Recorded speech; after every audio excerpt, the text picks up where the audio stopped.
Hello जो मैं शिक्षा सक्सेस सीरीज एजुकेशन से हम आपके लिए कक्षा 7वीं हिंदी पसंद भाग 2 का पाठ्यक्रम लेकर आए हैं। आज हम पाठ 1 पढ़ेंगे। पाठ 1 में आपको कवि शिव मंगल सिंह सुमन जी द्वारा लिखी गई एक बहुत ही सुंदर कविता दी गई है, जिसका शीर्षक है हम पंछी उन्मुक्त गगन के। इस कविता के शीर्षक से ही आपको अंदाजा हो गया होगा कि ये कविता किसी पक्षी के इर्द गिर्द घूमने वाली है और इस कविता के माध्यम से हमें कवि क्या संदेश देना चाहते हैं, वो हमें क्या सीख देना चाहते हैं, पंछी के बारे में हमें क्या बताना चाहते हैं, ये हमें इस कविता को पढ़कर ही ज्ञात होगा। तो ज्यादा समय न व्यर्थ गवाते हुए हम अपनी कविता पर आते हैं। तो चलिए कविता को शुरू करते हैं। हम पंछी उन्मुक्त गगन के पिंजर बंद ना गा पाएंगे, कनक तिलियों से टकराकर पुलकित पंख टूट जाएंगे। ये कविता का पहला पद्यांश है। पहले हम इस पद्यांश में जितने भी कठिन शब्द हैं उनके अर्थ जानेंगे, फिर इन पंक्तियों के अर्थों को जानेंगे और उसके बाद व्याख्या और भावार्थ को जानेंगे, ताकि जब आपको परीक्षा में पूछा जाए तो आप कोई भी गलती ना करें। कभी कभी परीक्षा में पंक्तियों के भावार्थ भी आपसे पूछे जाते हैं, तो उन पर भी जो है हम चर्चा करेंगे, ताकि जब आपसे किसी भी पंक्ति का भावार्थ पूछा जाए तो आप अपने शब्दों में इन कविता को अच्छे से एक्सप्लेन करने में समर्थ हों। तो चलिए सबसे पहले हम इनके शब्दार्थों को जान लेते हैं। सबसे पहले है पंछी। पंछी कहा जाता है पक्षी को। उसके बाद है उन्मुक्त। उन्मुक्त कहा जाता है आजाद को या खुले को। फिर है गगन। गगन कहा जाता है आसमान को या आकाश को। पिंजर बंद। पिंजर बंद कहा जाता है पिंजरे के अंदर बंद। कनक कहा जाता है सोने को। तिलियां कहा जाता है सलाखों को। और पुलकित कहते हैं हर्ष आदि से गदगद रोमांचित या नर्म। आदि से गदगद रोमांचित या नर्म। तो अब हम यहाँ पर इन शब्दार्थों के सहारे जो है इन पंक्तियों के अर्थों को जानने की कोशिश करेंगे। तो सबसे पहले है हम पंछी उन्मुक्त गगन के, यानी पक्षी कह रहा है कि हम जो पक्षी हैं वो उन्मुक्त गगन के हैं, यानी हम आजाद और खुले आसमान में रहने वाले हैं, विचरण करने वाले हैं, यानी उड़ने वाले हैं। पिंजर बंद ना गा पाएंगे, यानी हम पिंजरे के अंदर बंद होकर गाना नहीं गा पाएंगे, हम वहां पर नहीं रह पाएंगे।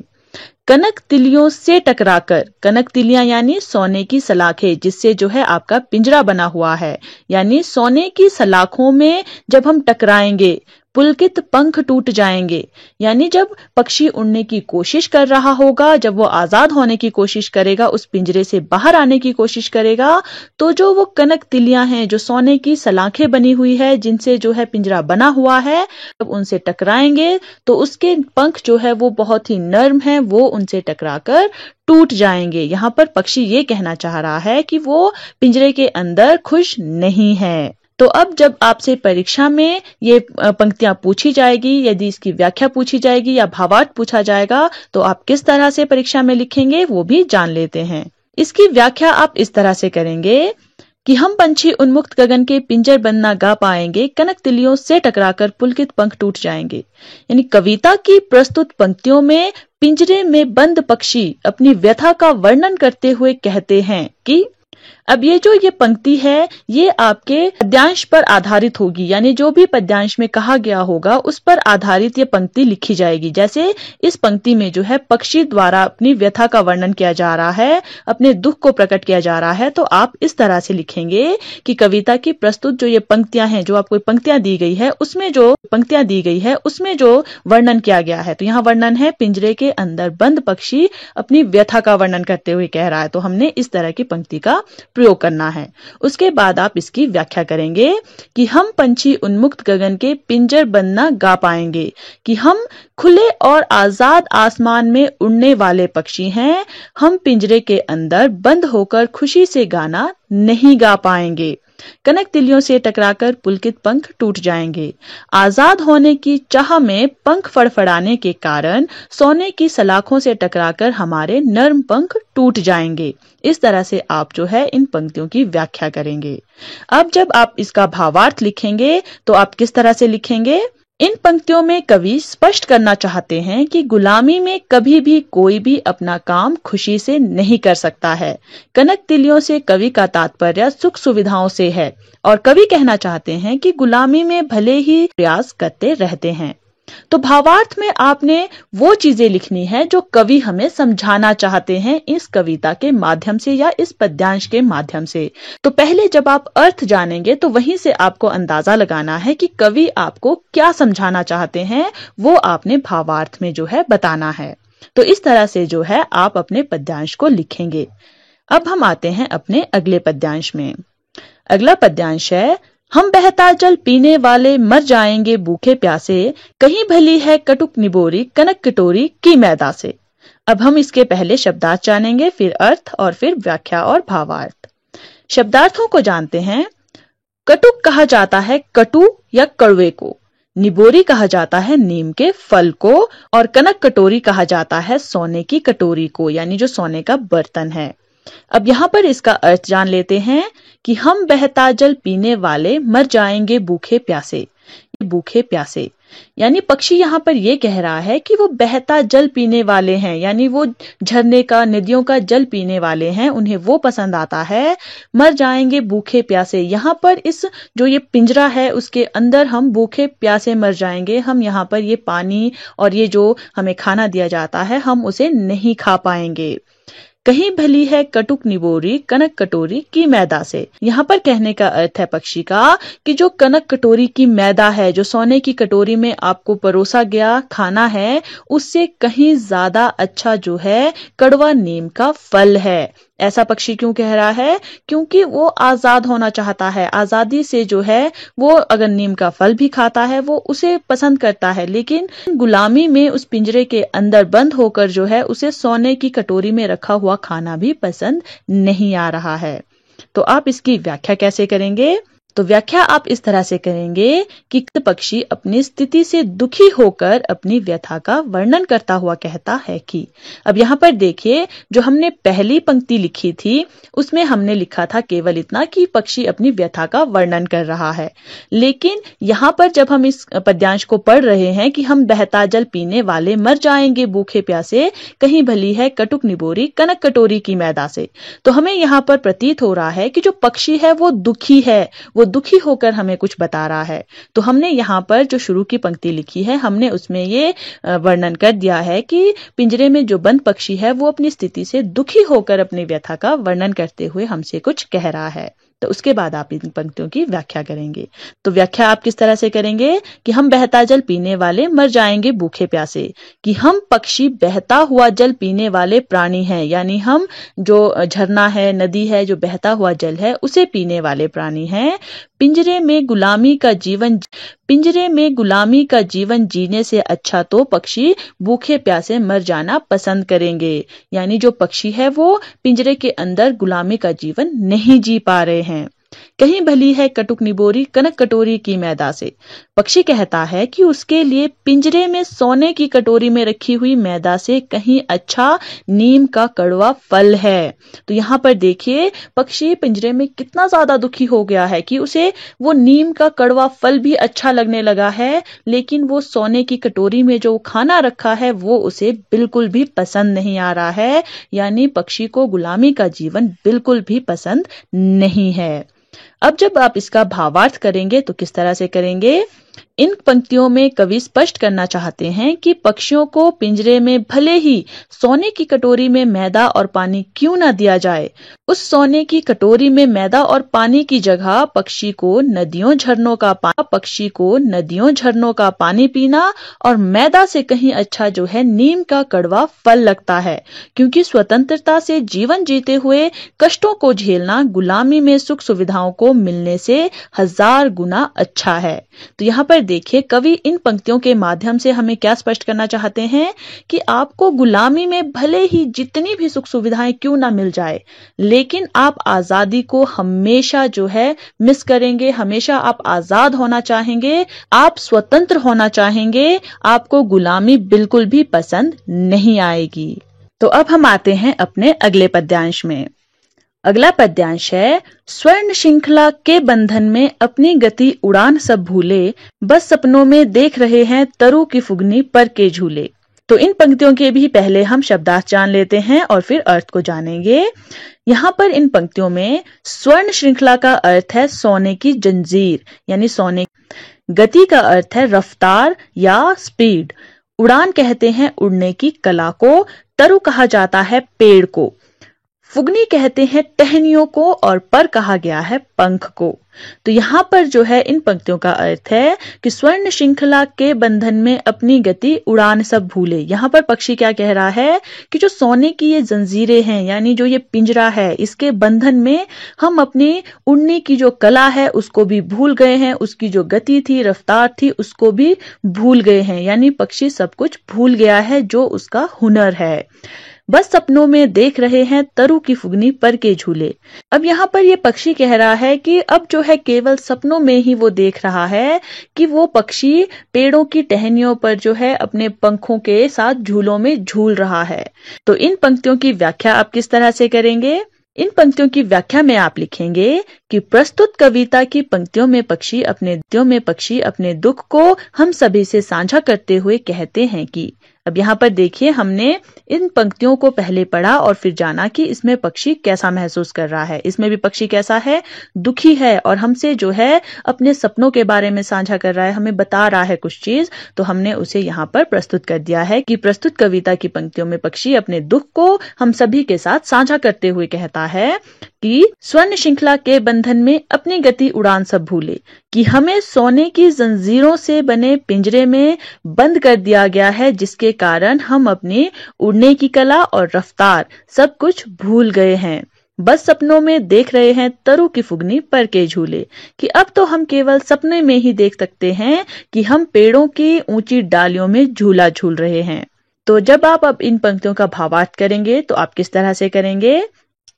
भावार्थ में आप इस तरह से लिखेंगे कि इन पंक्तियों में कवि स्पष्ट गुलामी के कारण पशु हो या हम मनुष्य सभी अपनी काबिलियत को धीरे धीरे भूल जाते हैं और गुलामी के कारण स्वतंत्रता से कुछ भी करना केवल एक सपना रह जाता है।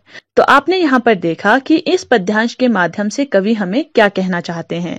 कवि यहाँ पर हमें ये सीख देना चाहते हैं कि जब आप किसी को बंद कर देते हो, स्वतंत्रता से कुछ करने नहीं देते हो, तो उस व्यक्ति का या पशु पक्षी जो भी है उसका कुछ करने का जो कॉन्फिडेंस होता है वो धीरे धीरे जो है लो पड़ जाता है, वो खत्म हो जाता है।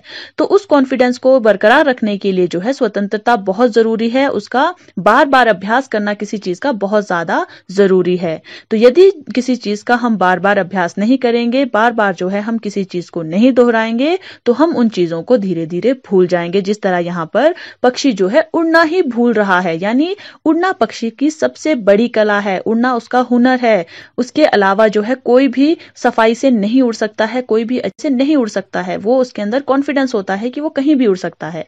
लेकिन जब आप उसे पिंजरे में बंद कर देते हो, गुलाम बना देते हो, तो वो धीरे धीरे अपनी उड़ान भी भूल जाता है। तो यहाँ पर कवि भी हमें यही समझाना चाहते हैं कि अगर आप किसी चीज को अच्छे से प्रदर्शित करना चाहते हो, दिखाना चाहते हो, तो बार बार उसका अभ्यास करते रहना चाहिए। हमें गुलामी की तरह जो है जीवन नहीं जीना चाहिए।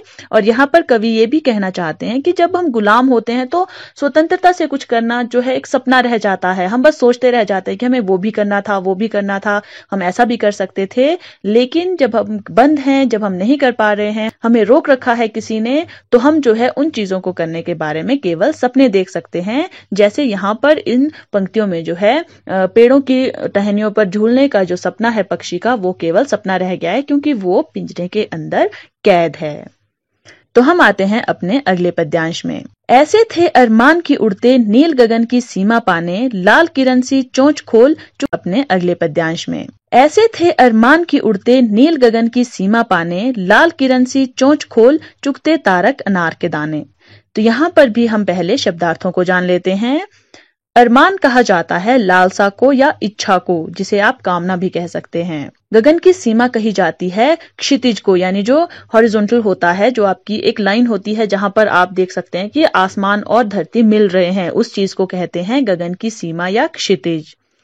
तारक कहा जाता है आंख की पुतली को, या तारे के समान जो हो उसे कहते हैं तारक। तो इन पंक्तियों के अर्थ इस तरह से है कि ऐसे थे अरमान की उड़ते नील गगन की सीमा पाने। अब यहाँ पर पक्षी की जो इच्छा है, जो उसकी लालसा है, कामना है, वो क्या है कि वो नील गगन की सीमा पाने के लिए यानी क्षितिज को पाने के लिए उड़ना चाहता था। लाल किरण सी चोंच खोल चुगते तारक अनार के दाने, कि अपनी जो उसकी चोंच है जो लाल किरण की तरह है उसको खोलकर जो है वो तारों के समान जो अनार के दाने हैं उन्हें चुगना चाहता है। और यहाँ पर आप इस पंक्ति का कि चुगते तारक अनार के दाने, इस पंक्ति का जो है आप एक अलग अर्थ भी ले सकते हैं कि जो पक्षी है वो अनार के दाने के समान जो तारे दिखते हैं आकाश में वो उड़कर जो है उन्हें चुगना चाहता है। तो इस तरह से जो है पंक्तियों के अलग अलग अर्थ भी आप ले सकते हैं। और बच्चों, अगर आप मुहावरे और लोकोक्तियों के बारे में भी डिटेल वीडियो चाहते हैं तो आप हमारे चैनल पर सर्च कर सकते हैं। वहां पर आपको मुहावरे और लोकोक्तियों पर आधारित डिटेल वीडियो मिल जाएगी, जिससे आप मुहावरे और लोकोक्तियों के बारे में भी संपूर्ण जानकारी प्राप्त कर पाएंगे और अच्छे से मुहावरे और लोकोक्तियों को जान पाएंगे। और साथ ही साथ अगर आप मुहावरे और लोकोक्तियों के MCQs भी चाहते हैं तो उस पर भी हमने डिटेल वीडियो बना रखी है और इन वीडियो के लिंक्स भी हमने इस वीडियो के डिस्क्रिप्शन बॉक्स में डाल दिए हैं, ताकि वहां से आप जो है आसानी से इन टॉपिक्स को भी प्रिपेयर कर पाएं। तो हम आज इन पंक्तियों की व्याख्या करेंगे। इन पंक्तियों की व्याख्या करते हुए आप पहले लिखेंगे कि प्रस्तुत कविता की पंक्तियों में पिंजरे में कैद पक्षी अपनी कल्पना में खोए हुए पिंजरे की कैद में आने से पहले कि अपनी सोच को हमारे सामने उजागर करते हुए कहते हैं कि, तो यहाँ पर देखिए, यहाँ पर क्या है कि जो पक्षी है वो अपनी पहले की सोच यानी जो वो करना चाहता है, जो उसकी इच्छा है, उसके बारे में हमें बता रहा है। तो यहाँ पर जो है हमने व्याख्या करने से पहले पंक्तियों में दर्शाया है कि इन पंक्तियों में पक्षी आखिर क्या जताना चाहता है। तो जब आप इसकी व्याख्या करेंगे कि ऐसे थे अरमान की उड़ते नील गगन की सीमा पाने, तो आप किस तरह से करेंगे कि इस पिंजरे में कैद होने से पहले हमारी इच्छा थी कि नीले आसमान की सीमा तक उड़ते चले जाएं, कि पक्षी चाहते हैं कि वो क्षितिज तक उड़ते चले जाएं, ये उनकी इच्छा थी। लाल किरण सी चोंच खोल चुगते तारक अनार के दाने, अपनी सूरज की किरणों के जैसे लाल चोंच को खोलकर तारों के समान अनार के दानों को चुग लें, ये भी जो है पक्षी की इच्छा है। लेकिन इस पंक्ति का आप जो है दूसरी तरह से भी व्याख्या कर सकते हैं कि लाल किरण सी चोंच खोल चुगते तारक अनार के दाने, की सूरज की किरणों के जैसे अपनी लाल चोंच को खोलकर जो है हम वो अनार के दानों के समान जो तारे आसमान में दिख रहे हैं उन्हें उड़कर जो है चुगने जाएं, ये जो है पक्षी की इच्छा है। इस तरह से भी आप जो है व्याख्या कर सकते हैं। और जब आप इन पंक्तियों के भावार्थ लिखेंगे तो आप किस तरह से लिखेंगे? भावार्थ को आप इस तरह से प्रस्तुत करेंगे कि इन पंक्तियों में कवि स्पष्ट करना चाहते हैं कि पिंजरे में कैद पक्षी अपनी कल्पना में खोए हुए अपनी अधूरी इच्छा को याद करके दुखी हो रहा है। भाव यह है कि गुलामी में रहता हुआ प्राणी अपनी स्वतंत्रता को कभी नहीं भूलता, क्योंकि गुलामी किसी को पसंद नहीं होती। तो यहाँ पर भी कवि हमें क्या देते हो, तो जो उस व्यक्ति के अंदर की इच्छाएं होती है, जो वो स्वतंत्र रूप से करना चाहता है, वो उन चीजों को कभी नहीं भूलता, वो बस उसके मन के अंदर जो है उमड़ती रहती है। तो इस तरह से आप इनके भावार्थ को लिखेंगे। अगला पद्यांश है, होती सीमाहीन क्षितिज से इन पंखों की होड़ा होड़ी, या तो क्षितिज मिलन बन जाता या तंती सांसों की डोरी। तो यहाँ पर भी हम पहले शब्दार्थ जानेंगे फिर अर्थ को जानेंगे। सीमाहीन कहा जाता है जिसकी कोई सीमा नहीं होती, यानी जो सीमा से बंधा हुआ नहीं होता। क्षितिज कहते हैं जहां धरती और आसमान मिलते हुए प्रतीत होते हैं, यानी हॉरिजॉन्टल जोन को। होड़ा होड़ी कहते हैं एक दूसरे के बराबर होने या दूसरे से बढ़ जाने का प्रयत्न करने की कोशिश को। तंती सांसों की डोरी, इसको कहते हैं प्राण पखेरु उड़ जाना या प्राणों को निछावर करना। तो यहाँ पर इन शब्दार्थों के सहारे से हम इन पंक्तियों के अर्थ को जानने की कोशिश करते हैं कि होती सीमाहीन क्षितिज से इन पंखों की होड़ा होड़ी, यहाँ पर पक्षी क्या कहना चाहते हैं कि सीमाहीन क्षितिज यानी जिसकी कोई सीमा नहीं है, ऐसे जहां पर धरती और आसमान मिलते हुए प्रतीत होते हैं, वहां तक जो है हम एक दूसरे से आगे बढ़ जाने का प्रयत्न करते हुए उड़ते चले जाने की कोशिश करना चाहते हैं। यानी पक्षी जो है एक दूसरे से जो है प्रतिस्पर्धा करना चाहते हैं, एक दूसरे से रेस लगाना चाहते हैं, वहां तक जहां तक सीमाहीन क्षितिज है, जहां पर धरती और आसमान मिलते हुए प्रतीत हो रहे हैं, वहां तक जो है पक्षी उड़ जाना चाहते हैं। यानी वो बहुत दूर तक उड़ना चाहते हैं, ऐसी जो है उनकी इच्छा है। या तो क्षितिज मिलन बन जाता या तंती सांसों की डोरी। या तो हम उस क्षितिज को पा लेते, यानी पक्षी कहता है कि या तो हम उस सीमाहीन क्षितिज तक पहुंच जाते या फिर जो हमारी सांसें हैं वो रुक जाती, हम अपना पर कर देते। ये देखिए यहाँ पर पक्षी जो है कितने ज्यादा डेडिकेटेड है उड़ने के लिए कि वो जो है अपने प्राण भी न्यौछावर करने के लिए तैयार हैं, वो मरने के लिए तैयार है, लेकिन उड़ना चाहते हैं, वो स्वतंत्र होना चाहते हैं। और बच्चों, अगर उपसर्ग और प्रत्यय इन दोनों पर भी आप डिटेल वीडियो चाहते हैं तो उन वीडियो के लिंक्स भी हमने इस वीडियो के डिस्क्रिप्शन बॉक्स में डाल रखे हैं। आप उन वीडियोस को जो है वहां से देख सकते हैं और उपसर्ग और प्रत्यय को भी तैयार कर सकते हैं अपनी परीक्षाओं के लिए। तो हम आते हैं अपने प्रेजेंट वीडियो पर और जानते हैं कि आप इन पंक्तियों की व्याख्या किस तरह से करते हैं। जब आप इन पंक्तियों की व्याख्या करेंगे तो आप किस तरह से करेंगे, आप लिखेंगे पहले कि प्रस्तुत कविता की पंक्तियों में पक्षी अपने मन की बात को हम तक पहुंचाने की कोशिश करते हुए कहते हैं कि। तो यहाँ पर क्या है, जब हमने ये पद्यांश पढ़ा तो हमने जाना कि पक्षी जो है अपनी बातों को हम तक पहुंचाने की कोशिश कर रहा है। तो यहाँ पर जो है हमने व्याख्या में वो बात प्रस्तुत कर दी है। और जब आप व्याख्या करेंगे इन पंक्तियों की तो किस तरह से करेंगे कि होती सीमाहीन क्षितिज से इन पंखों की होड़ा होड़ी। तो पक्षी कहता है कि यदि हम आजाद होते तो जिसकी कोई सीमा नहीं है, ऐसे आकाश की सीमा को पार करने के लिए दूसरे पक्षियों से बढ़ जाने का प्रयत्न करते रहते। या तो क्षितिज मिलन बन जाता या तंती सांसों की डोरी। पक्षी कहता है कि या तो हम क्षितिज तक पहुंच जाते या हमारी सांसें थम जाती। कहने का तात्पर्य यहाँ पर क्या है कि पक्षी क्षितिज को पार करने के लिए अपने प्राणों को त्याग करने के लिए भी तैयार हैं। यानी पक्षी जो है क्षितिज तक उड़ना चाहते हैं, दूर उड़ना चाहते हैं, अब वो जो है गुलामी से तंग आ गए हैं। तो जब आप इन पंक्तियों का भावार्थ करेंगे तो किस तरह से लिखेंगे भावार्थ में, आप लिखेंगे कि इन पंक्तियों में कवि स्पष्ट करना चाहते हैं कि स्वतंत्र प्राणी अपनी किसी भी इच्छा को पूरा करने के लिए किसी भी हद को पार कर सकता है, किंतु वाला प्राणी केवल आजादी से कुछ भी करने के केवल स्वप्न ही देख सकता है। तो इन पंक्तियों के माध्यम से कवि हमें क्या समझाना चाहते हैं, क्या सीख देना चाहते हैं कि जो एक प्राणी है, जो पशु है या पक्षी है या हम मनुष्य ही क्यों ना हो, अगर हम स्वतंत्र हैं, आजाद हैं अगर हम, तो अपनी इच्छाएं जो हमारी हैं उन्हें पूरा करने के लिए हम कुछ भी कर सकते हैं। कहीं उड़ सकते हैं, कहीं जा सकते हैं, कुछ भी कर सकते हैं। लेकिन अगर एक गुलाम प्राणी है तो वो प्राणी जो है केवल आजादी से कुछ भी करने के केवल सपने देख सकता है, क्योंकि उसे आजादी से कुछ भी करने की अनुमति नहीं होती है। अगला पद्यांश देखिए। अगला पद्यांश है, नीड़ ना दो चाहे टहनी का आश्रय छिन्न भिन्न कर डालो, लेकिन पंख दिए हैं तो आकुल उड़ान में विघ्न न डालो। तो इन पंक्तियों के भी हम पहले शब्दार्थों को जान लेते हैं। इन पंक्तियों के शब्दार्थ है, नीड़ यानी घोंसला, आश्रय कहा जाता है रहने के स्थान को, छिन्न भिन्न कहा जाता है नष्ट कर देने को, आकुल कहा जाता है बेचैन या परेशान होने को, और विघ्न कहते हैं रुकावट को।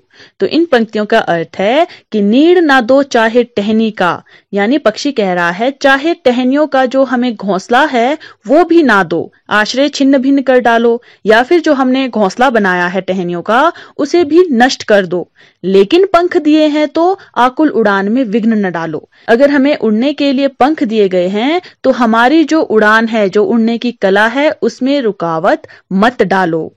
तो यहाँ पर जो है पक्षी क्या कह रहा है कि हमें आजाद करो, क्योंकि हमें उड़ने के लिए पंख दिए गए हैं, वो हमें ये कहना चाह रहे हैं।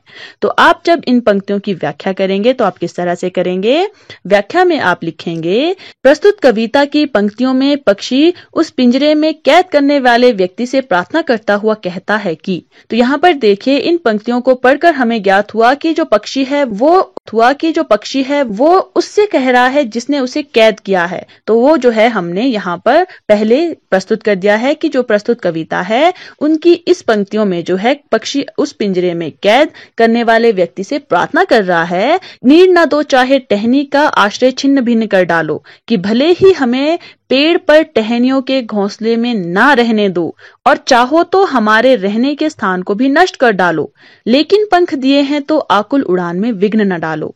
परंतु यदि भगवान ने हमें पंख दिए हैं तो हमारी बेचैन उड़ान में रुकावट ना डालो। यानी पक्षी यहाँ पर ये कह रहा है कि अगर भगवान ने पंख दिए हैं हमें तो वो उड़ने के लिए दिए हैं, तो हमें कैद मत करो, क्योंकि भगवान ने पंख दिए हैं उड़ने के लिए तो हमें उड़ने दो, हमें आजाद करो। चाहे हमें घोंसला ना दो, हमारे आश्रय को छिन्न भिन्न कर डालो, कुछ भी करो, लेकिन हमें उड़ने दो। तो यहाँ इन पंक्तियों का जब आप भावार्थ करेंगे, जब भाव लिखेंगे तो किस तरह से लिखेंगे?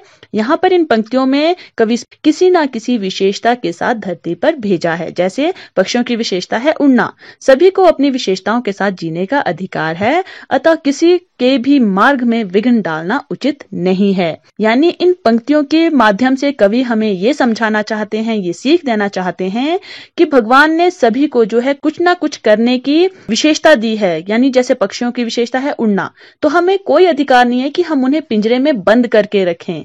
हमें जो है उन्हें उनकी विशेषता के साथ आजादी से जीने देना चाहिए। यानी हमें उन्हें कैद करने का, उनके मार्ग में रुकावट डालने का, उन्हें उड़ने से रोकने का कोई अधिकार नहीं है। हमें उन्हें आजाद कर देना चाहिए। इस तरह से जो है आप अपनी कविता के पंक्तियों के व्याख्या करेंगे और हर पंक्ति को समझकर उसके शब्दार्थों को जानकर जो है, यदि आपको भावार्थ भी लिखने के लिए कहा जाए तो आप जो है कवि के माध्यम से जो है समझने की कोशिश करेंगे कि कवि हमें क्या समझाना चाहते हैं, वो आप अपने भावार्थ में प्रस्तुत कर सकते हैं। तो हम आशा करते हैं कि आपको ये कविता अच्छे से समझ आ गई होगी, इसके कठिन शब्द समझ में आ गए होंगे, अच्छी से व्याख्या समझ में आ गई होगी, और साथ ही साथ आप भावार्थ करने में भी समर्थ हो गए होंगे। और इसके साथ ही अगर दूसरे विषयों पर भी आप वीडियोस चाहते हैं तो आप हमारे चैनल सक्सेस सीरीज एजुकेशन को फेसबुक, यूट्यूब